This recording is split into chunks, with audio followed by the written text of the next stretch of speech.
Messenger.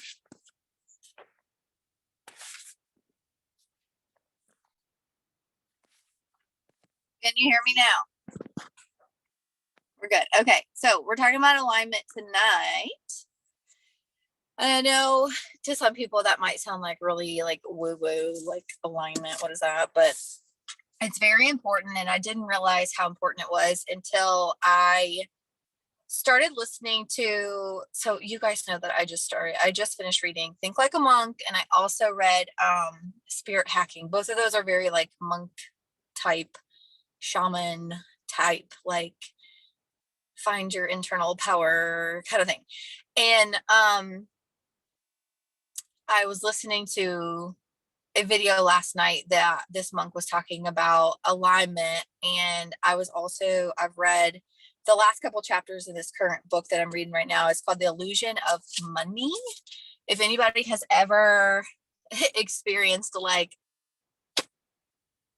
crappy mindset when it comes to money and feeling like scarcity and yada yada yada, I highly recommend this book. He's like super creepy on the cover, and I think he's a comedian.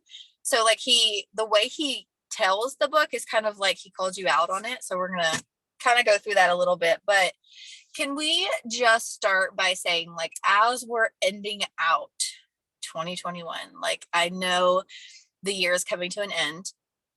A lot of people look forward to the new year, right? But we look for fresh starts, we look for new beginnings and stuff like that. But I want you to look back at this 2-year pandemic situation that we've been in. And it's been a hell of 2 years, right? Some of you guys have been going through some heavy stuff. Some of you guys have gotten sick personally. Some of you guys have had kiddos that got sick, like family members that we've lost, like pets that we've lost, jobs that we've lost. Like we've actually been going through a lot as a team, right? And can we just like pat ourselves on the shoulder real quick for like still being here? Like, hi, hello, go us. But it's been a hell of a 2 years. I understand that. But I want you to look, as we're talking through tonight, I want you to think about your last 2 years. And what I want to kind of read off to you at first tonight is basically this video I was listening to was from this monk. He was talking about alignment in your life, and that over the course of the last year, he did a study on people through the pandemic, and he asked a question to them, and he was like, what are some of your biggest lessons that you feel like COVID taught you or the pandemic taught you? And a lot of people will sit there and say, like, this has been the shittiest 2 years, like it's terrible, things need to get better, I can't wait for it to be over. But like, if you actually look at these last 2 years, you've grown so much. There's so much that you've learned. There's some things that you've learned that you needed to focus on more in your life. And I'm going to read through these 10 things that I don't remember how many people he surveyed, but I thought it was great. At first, I wasn't going to take notes on his little speech, but then I was like, hold up, like all of this, I get it. Like this is me 100%. And so as I'm reading this, you might feel like it's you too. Okay. Here we go. The number one thing that people felt like they learned through COVID in this study that he did. Number one was focusing on strengthening relationships. So you look at the last 2 years, people lost their jobs, people were asked to work remotely from home, people were put into a situation where they were around their family members more, right? Some people had to work through those relationships of being around people more, and then other people realized, hey, like I've actually been like working really hard, and I haven't had the family time that I've wanted, and they've realized, hey, I actually want to focus on my family more. Like I actually want to call my family more. I want to be that good friend. I want to strengthen those relationships that have kind of gone to the wayside because we get stuck in, we get stuck in like this busy like rat race. And I feel like when COVID hit, it was like everything came to a screeching halt. But at the same time, like looking back on it, it was, even though like my life personally got a little bit crazier here at the hospital, but like I can imagine the people who came home, the people who, their lives were a little bit more quiet, right? We stopped going to restaurants, we stopped going to concerts, we stopped doing all these things. Churches were online. There were all these things that we stopped doing, and we sat in peace and we sat in silence and we got to know ourselves a little bit for 2020 and 2021. And so that was the number one lesson that people learned, is that they needed to focus on strengthening those relationships. Number two, practicing self-care. So they realized, hey, I'm not taking care of my body the way I want to. I'm not exercising enough. I'm not eating the right things. I've been used to fast food on the go, you like taking the kids to practice, and then all of a sudden, like, we're home now, we're cooking more and we're enjoying family dinners, and they realize what's really important to them, right? Number three is the importance of slowing down, right? Just like I said, so many people are so used to the rat race, waking up in the morning and you hit the alarm and you're getting the kids dressed and you're packing the lunches and you're off the door, and maybe you don't kiss your spouse and you don't say goodbye, and you get stuck into this like vortex of like go, go, go, go, go, go, go, go, go. And the pandemic taught people that slowing down was actually a good thing. It was actually a nice thing. And people realized that they were actually running on empty. Okay. Number four is the importance of gratitude. And a lot of people said that, despite all the crazy stuff that was going on, they realized that they're grateful that their family's healthy. They're grateful that they have each other. They're grateful that they have the home that they have, and they are able to provide food on the table for their family despite the craziness with their job going on, or food or toilet paper flying off the shelf or whatever. Like, they're grateful for what they did have, right? And I'll say to you, like, I don't feel like we really thought about these things before the pandemic, because we get so stuck in going and going and going. Number five is being more present. So that's maybe being more present with their kids, being more present with their spouse, doing things at home. We saw people like getting into, I don't know, doing puzzles with their family. And like I said, more family dinners and stuff like that, and just being more present. People felt like that was one of the biggest things. Also being present with nature, right? The gyms closed down, so people got really creative, right? Number four was gratitude. Okay. And how people actually felt like, hey, I actually do have a lot to be grateful for, even in this crazy time. Number five is be more present with your kids, with your family. People got out in nature more, right? Because everything closed down. We weren't going to the movies, we weren't going to concerts, we weren't doing all these things. We would actually go out for walks with our family. We would go to the playground. We would just experience, like, maybe you took your workouts outdoors. I remember in the summertime, I was trying to do outdoor workouts. I got to running more. I got on the pavement. And that's where a lot of my inspiration came for a lot of my live videos in 2020, is me just being out in nature and me being on a walk or being on a run, and just like coming on. I remember going on live video saying, like, I know that like good leaders are coming out of this. I know that we're going to come out stronger. I know that we are going to be better because of this. Right. And it's that connection that people found that they needed a little bit more. It's that connection with their family, that connection with nature, or maybe just like the connection with themselves, right? They realized, hey, I actually like alone time, right? I actually like waking up in the morning and having that silence to myself. That I noticed, especially with me, because I used to wake up before COVID. I would wake up and I would be at the gym doors at 5 o'clock in the morning, and I'd be working out. And when the gym closed down, I started focusing a little bit more on my morning routine and gratitude and prayer, and just maybe reading a little bit or thinking about which way I want my day to go. And it became really powerful. And I even do it like on Saturdays and Sundays now, because I look forward to it. I look forward to that me time. I look forward to that silence. I look forward to, like, I crave that now. Number six is working less. I know we talked about that a little bit already, but people realized, hey, I don't have to work as much as I used to be able to provide for my family, right? Maybe we were doing things that weren't necessary. Maybe we were living beyond our means, and now we're able to just kind of quiet down a little bit, and I don't need to work as much. And they felt like one thing that they learned is that they lacked that balance in their life, that work-life balance, and they craved that more. Number 7 is the importance of self-improvement. So this is where people felt like, since it was kind of like everything came to a halt, like I said, we weren't going anywhere, we weren't doing anything, we weren't seeing our family members because everybody was scared to come in contact with everybody, and people had to kind of like sort through their emotions, sort through their fears, sort through their anxiety. Maybe people seeked out like virtual therapy. They realized that they actually have some internal healing that they need to do.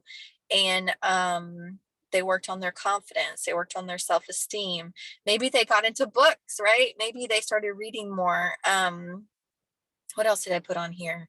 New activities, right? New activities. So think about that. Like, what did you do whenever we were in the middle of COVID? Number 8, prayer and meditation. Take time to be quiet and still. We've talked about that a little bit, but people learned in COVID that they wanted that spiritual connection. Like, they craved that spiritual connection to a higher power or a God or whatever you believe in. And they realized the importance of that in COVID too. These are all great things that came out of something that we just think is tearing our lives apart, right? But these are 8 beautiful things so far. 9 is don't be careless, right? So maybe people realize, hey, we were spending like crazy. Like, we don't have to go to the movies. We don't have to go out to eat every single week. And I remember during COVID, I was able to pay off a little bit more in debt. And I was like, hey, like, we're not going out to eat. We're not doing all these things. And so I'm going to take this money and I'm going to pay off some debt with it. So less spending, and then financial mindfulness is what I wrote down. Just kind of being mindful of what your actual goals are with finances, and people focus on that a little bit more. Number 10 is the fact that humans are very resilient. So we looked around at each other and we're like, you know what? Like, we've been through a lot together. You think about the past generations and what they've been through, and you wonder, like, I remember asking an elderly patient one day, she was in her 90s, and I looked at her and I said, I said, what a crazy world. I said, have you ever lived through anything as crazy as this? And she's like, honey, no. And I'm like, oh my God. But like, we think about these past generations and we think about, okay, well, what happened when it was the Great Depression? What happened during World War II? What happened during all these times? People are so resilient, and a lot of beautiful things can come out of a time like this. But I thought that was beautiful. So I wanted to bring that to you. But what I want to talk to you tonight is about like alignment, meaning what you value in life and what you feel like you need, what your soul feels like you need, versus how you're actually living your life.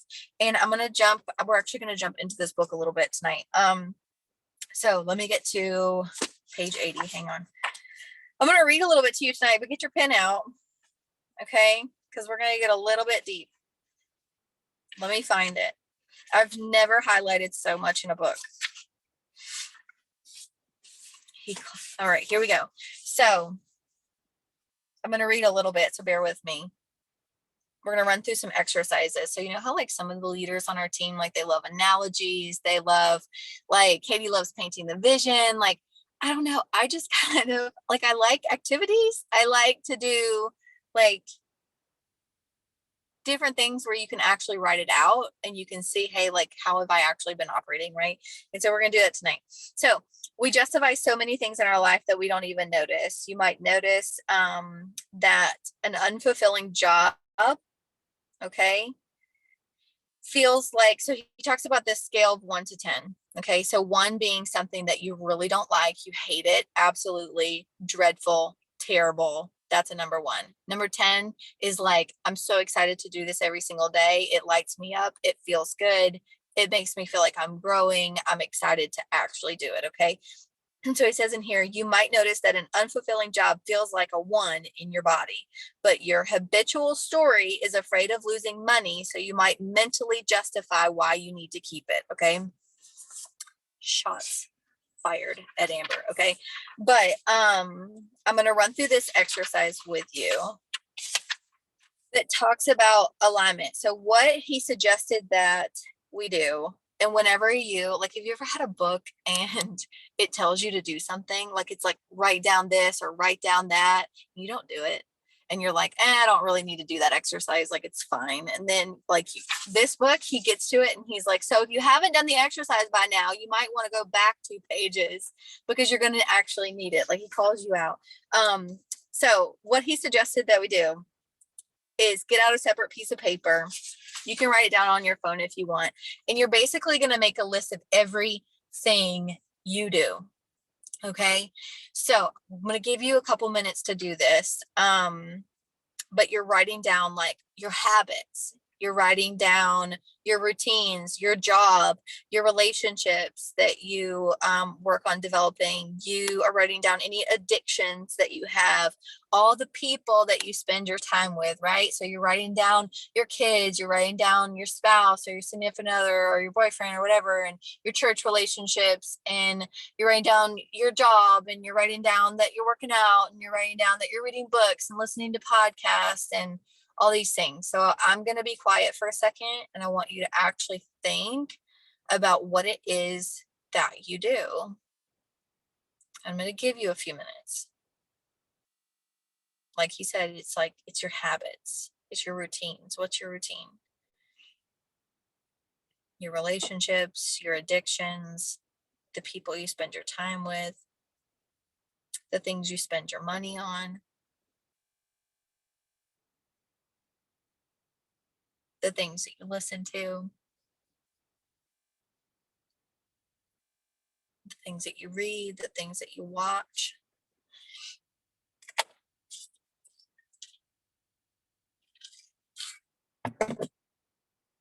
the things that you do for fun.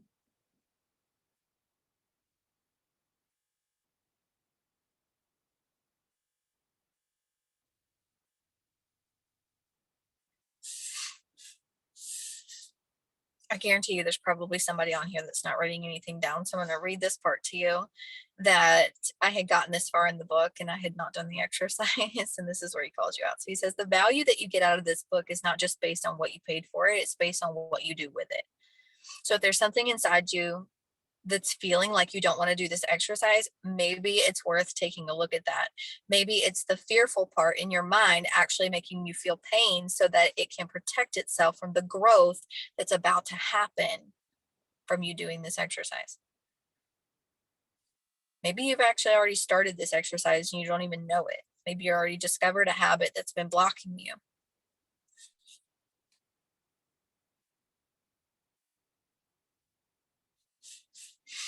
So I'm going to flip the page here on my notes and I'll give you an example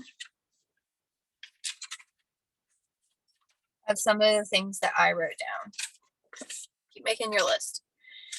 So for me, it was just like super random, not in order of importance at all, but maybe it'll spark some ideas for you guys. So I wrote down working out, my nurse career, playing with my kids, cooking with my kids, my marriage, spending time with my pets, okay, because I love my animals, reading a book, podcasts, sitting in the sauna, cleaning the house, social media business, my eating habits, drinking water, cooking, family movie time, walks or runs outdoors, buying groceries, paying bills, paying off debt, leadership Zooms. And I tried to think like, I don't have a lot of things that I do, right? So like that pretty much sums it up is what Amber does in a nutshell, right? Do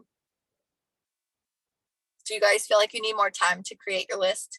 Are you good? Give me a thumbs up because I can't see the chat. Kelly's good. Okay. Everybody else has a photo. So I'm going to go with what Kelly's saying. So you're taking your list. Remember, a number one on your list is like, I absolutely dread this thing. Okay. I hate it. I despise it. I don't like doing it. It pulls all the energy out of me. And then a 10 is, this feels really good. Like, I love it. I'm excited to do it every day. We're going to go through each item and you're going to write down a number 1 to 10 next to it of how excited you are to do it every single day. So like working out for me, I put an 8. Like, I mean, I do like it, but like there's days that I don't, right? So I put an 8 and I'm going to read this part to you. We're going to go through and we're going to list a number next to everything and you need to listen to what your body's telling you about it. If it's a 10, you're going to know it right away. Okay. If you're hesitating, that tells you right there it's not a 10. Okay. Um, You'll be excited and feel light, maybe a little scared too. If you have to think about what the number something is, about what number something is, then it's not a 10. The second you have to think about it, your mind is taking over and making up for the lack of excitement in your body. You'll probably also know the ones and the twos right away. So you can maybe pick those out right away and you can say, oh, this is a 1. I absolutely hate that. Oh, this is a 10. I love cooking with my kids, or whatever it is. Put a number that feels right without bringing your mind into it too much. Your mind will want to justify why you have something in your life, but it pays the bills. He's got that in quotes. It pays the bills. I've eaten this kind of food all my life. That doesn't mean that it's necessarily something that you align with.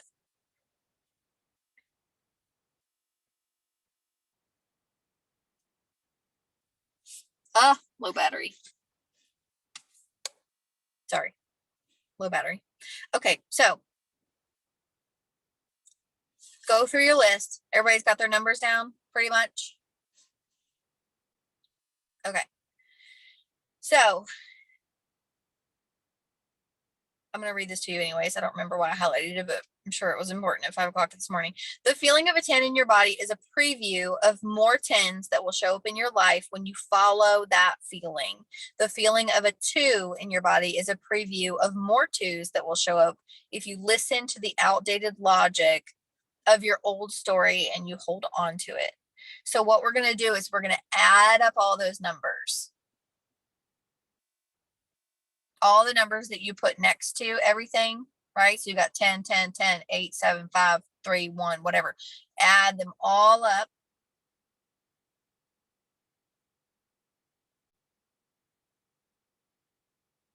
And then you're going to divide it by the number of items you wrote down. So I personally, how many did I write down? 20. So your total, I'll be quiet because I know y'all are doing math in your head.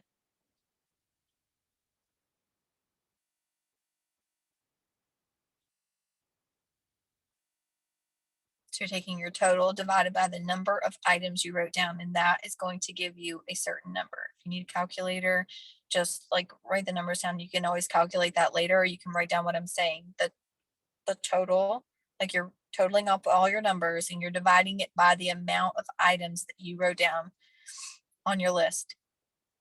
That's going to give you an average, okay? That is basically like an alignment score. So my items listed, they came out to be 153 divided by 20 items that I wrote down gives me a 7.65, which is pretty good when it comes to alignment. And you think about yourself, like if a 10 is like you're in total alignment, right? And a 1 is like you're way off course. You're doing all these things that you absolutely hate, right? But I guarantee you, if I would have done this list before COVID, my number would have not been that high. Because I learned a couple of things during COVID too. I learned to focus on me. I learned how to set boundaries. I learned how to say no.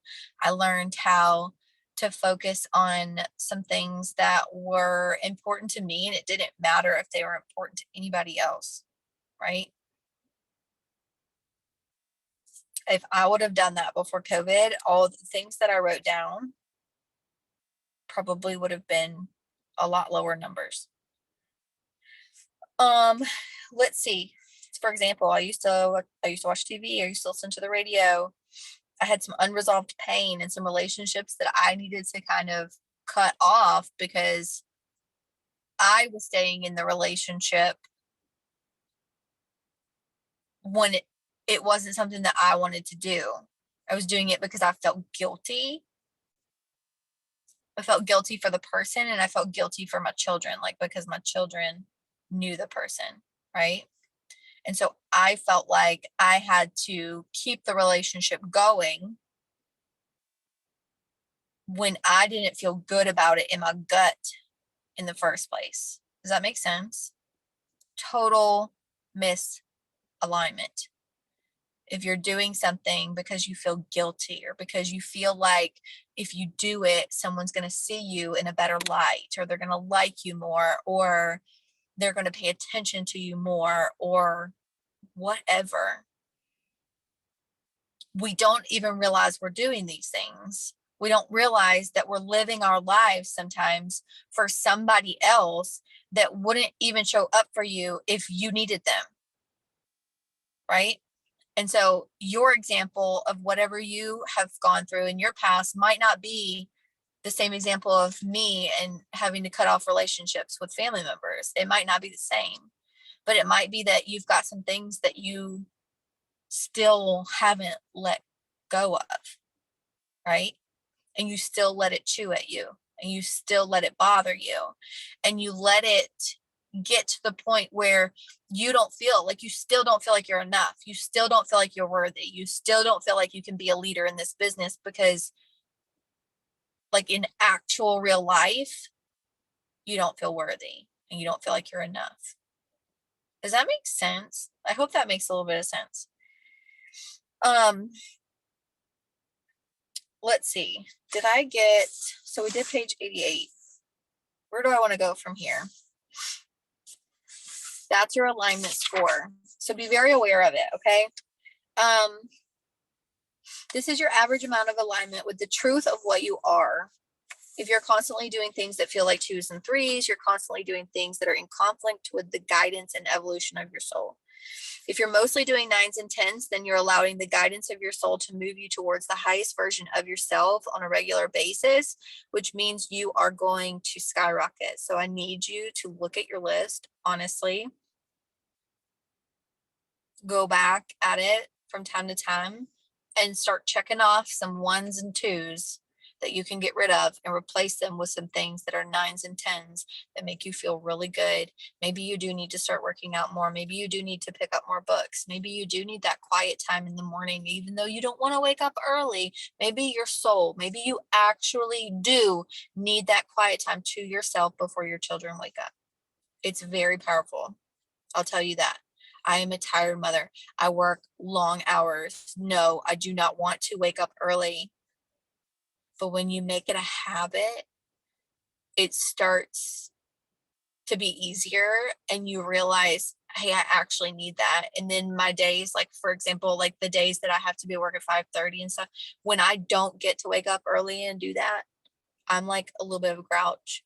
And I feel like my day just like spirals out of control and I don't get all the things done that I wanted to get done. And I don't feel like I'm in alignment. Okay.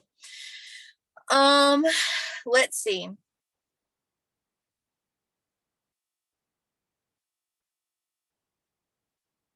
It says, whatever your score is, it's very possible that you've been living at that level for a while. Most of us live at a certain level instead of understanding that we're living below what we're capable of.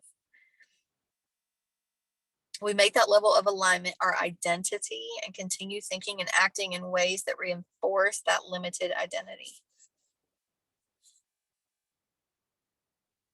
So the things that are going on in your life, you've either got those 10s that are pulling you up to a better version of yourself, or you've got those 1s and those 2s that are dragging you down. And if you fill your list with more 1s and 2s, you're always going to feel stuck. You're always going to feel like your businesses aren't moving forward. You're always going to feel like there is no momentum,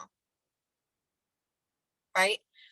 And a lot of the times when we feel stuck in our business is because we are feeling stuck in life. And when we feel stuck in life, like we can't sort out our emotions or we can't seem to work through something, or maybe we're having a disagreement with somebody and it really hurts our feelings and it hurts our character, and maybe they're judging your character, or, it makes you question yourself. And when you question yourself and you question your intentions and you question your heart, like, you have no other option but to show up like half-ass when you're doing a business like this. If you've got so much internal turmoil, right? And so one of the biggest blessings that this business can give you is not your paychecks on Tuesdays. I hope you know that. It's how you feel about yourself. It's the confidence that you grow by being here. It's the strong woman that you grow into by being here. Okay. And we're going to end it at that tonight. I have, I already read you that part. So we're going to end it at that. I hope you actually took the time to do this assignment, right? You know how you like how I did the little play on words, like I understood the alignment, but understand your alignment. Okay. And understand that it's nobody's job to fix it but you. Right. And you're the only one, just like I'm the only one, Kelly's the only one, Harriet's the only one, Karen's the only one. I'm picking on you guys because you're on my screen. But we're the only ones that are in control of how many ones and twos we're allowing in our life. Nobody's coming in and saying, Amber, here's a one. Amber, here's a one. Here's a two. This is all you got to work with. No, I said, I'm going to stop listening to the TV and I'm going to pick up a podcast, or I'm going to pick up a book, and I'm going to grow myself. I'm going to grow what's in between my ears here. And I'm going to become a better human being. And I'm going to understand that I'm worth more. And I'm going to start to stand up a little bit taller and speak up for myself. The girl who's always been a pushover, the girl who always has lived her life for somebody else, right? That is the biggest blessing you can have in this business. And I hope that you stay around long enough to understand what I'm actually talking about, right? But there's people on this Zoom who still have things to let go of. You feel like you can't be a leader in this business. You feel like you're never going to be able to get your tracker to where it once was. You feel like you're not getting anywhere. You feel like you're just like a cog in the wheel, right? And you're just doing the same thing over and over and over again. And we're expecting different results every single month, right? Our trackers go back to 0 and we're like, it's a new month. It's going to happen. I just know it. And then like the 8th of the month, you're like, well, shit, like I'm not here yet. I'm not where I thought I was going to be. So like, it's just not my month, right? It's not going to happen this month. Sorry, babe. Like, it's not happening. My tracker's not there. Tracker's not there. Why do I need to go live? I'm not going live. I don't even have 200 in volume right now, right? And we tell ourselves this story versus, even though my life, I've been so blessed, right? We all have stories, and not everybody has like a sob story, a like rags to riches kind of story. You don't have to have that to be successful in this business. You have to have heart, right? And you have to posture it appropriately so that you then can show up for your business in a different way, even though you're doing the exact same thing and you're talking about your products and you're talking about your business. The change that happens is the way you do it, is what comes out because you've postured yourself appropriately and you've stood into your alignment and you've taken complete control for it, right? Does that make sense? I love you guys. I hope this was helpful. I like doing little activities with you guys. But if you did not do the activity, okay, go back and do it. If you did not do the activity, please go back and listen to this on replay and actually do it so that you can push through and we can grow you into that next level leader next month. We are ending out this month strong together. Okay. Look at me in my face. We are ending out this month strong. We are. Okay. Okay. We are ending out this month strong. We are not defeated by our tracker. We are not defeated by our past. We are not defeated by our lack of mindset and feeling like we are not enough in this business and we don't have enough to talk about. Okay. I love you. Bye, you guys.